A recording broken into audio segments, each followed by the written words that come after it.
మీకంటూ ఒక ఇల్లు లేదు, సరైన తిండి లేక మీరు అందరూ చాలా ఇబ్బందులు పడుతున్నారు.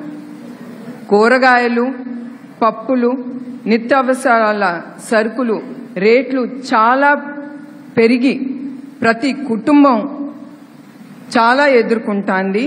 ఈ రేట్లు పెరిగిన తర్వాత ఇది పెరిగిన రేట్ల వలన ముఖ్యంగా ఇబ్బంది పడింది రోజువారీ కార్మికులు.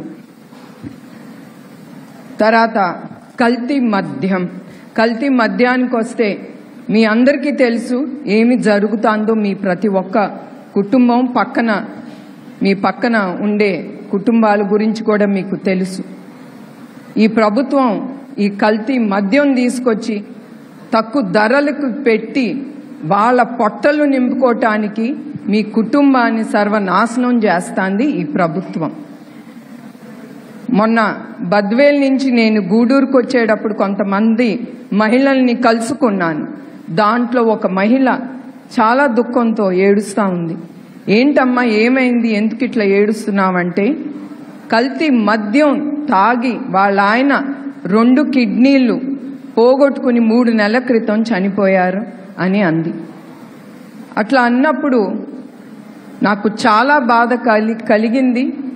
ఎందుకంటే నేను ఏదో ఇంట్లో ఉంటాను, ఆఫీస్లో ఉంటాను, కానీ ఈ నిజం గెలవాలని, ఈ ప్రోగ్రాంతో మీ ముందుకు రావాలని చేపట్టినప్పుడు నిజాలు ఏంటి అనేది కళ్ళారా చూస్తే తెలుస్తుంది నాకు. అందుకే మీరందరూ చాలా జాగ్రత్తగా ఉండాలి ఈ కల్తీ మద్యం గురించి. ఎందుకంటే మీ ఒక్క ఆరోగ్యమే కాదు, మీ కుటుంబం కూడా మీరు సర్వనాశనం చేస్తున్నారని నేను చెప్పదలుచుకున్నాను. అట్లానే ఆంధ్ర రాష్ట్రంలో 77 లక్షల మంది రోజువారీ కార్మికులు ఉన్నారు.